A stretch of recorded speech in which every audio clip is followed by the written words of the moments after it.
हाजिर है एक नए लेसन के साथ फ्यूचर एंड डेफिनिट टेंस के पैसिव वॉइस किस तरह बनते हैं।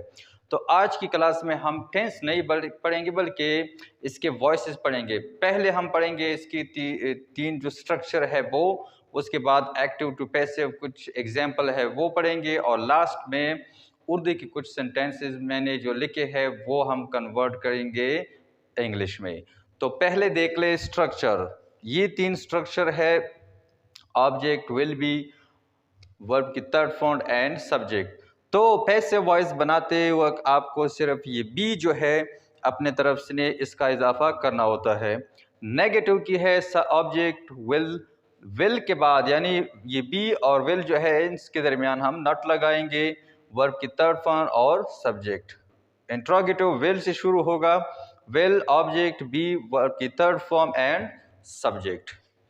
एक बात नोट कर ले कि यहाँ अक्सर कुछ किताबों में विल और शिल आ जाता है, वी और आई के साथ शिल लगाया जाता है, लेकिन मॉडर्न जो स्टडी है उसके मुताबिक विल ठीक है, आई के साथ भी आप विल ही लगा सकते हैं।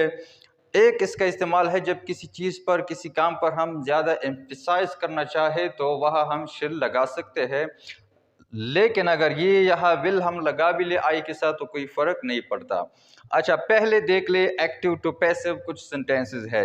ये रेड कलर के जितने मैंने लिखे हैं ये सारे हैं एक्टिव की सेंटेंसेस, और ये ब्लू कलर की जो है ये है पैसिव के। तो पहला जो सेंटेंस है, she will type in application. तो इन एप्लीकेशन जो है ये इसमें ऑब्जेक्ट है तो ये यहाँ आ जाएगा, an application will be typed bye her. Second one देख ले, ही विल ब्रिंग फूड। तो फूड जो है यहाँ ये हमारा ऑब्जेक्ट है तो ये आ जाएगा स्टार्ट में, तो food will be brought by him. ये ही जो है इसका ऑब्जेक्टिव फॉर्म जो है वो हिम है। अच्छा, थर्ड वन देख ले, ये इंट्रोगेटिव की सेंटेंस है, he will the police arrest him. तो यहाँ हम शुरू करेंगे इंट्रोगेटिव में भी जिस तरह हमने ये स्ट्रक्चर में लिखा है। तो विल जो है इससे हम सेंटेंस शुरू करेंगे पैसिव वॉइस की। So will he be arrested by the police.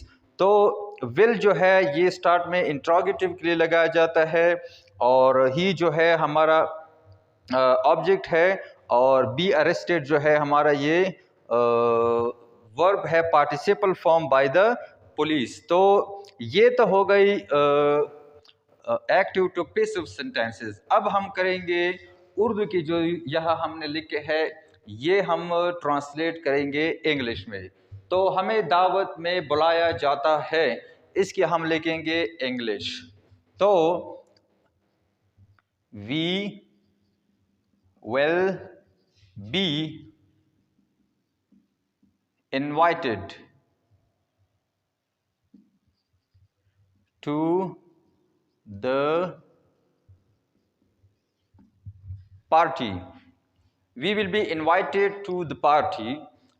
Second one देख ले, तुम्हारी हौसला शिकनी नहीं की जाएगी। अब ये नेगेटिव की है, तो यहाँ तुम्हारी है तो इसके लिए हम लिखेंगे यू विल नॉट बी। हौसला शिकनी के लिए लफ्ज इस्तेमाल होता है discouraged.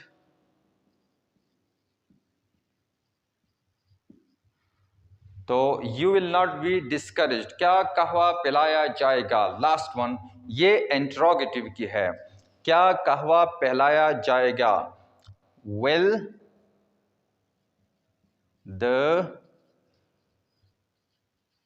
Green tea be served?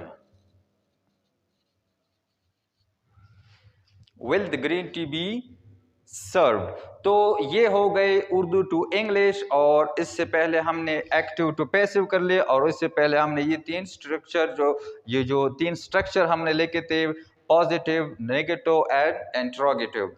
तो होप दैट कि आपको ये समझ आ गया होगा। ये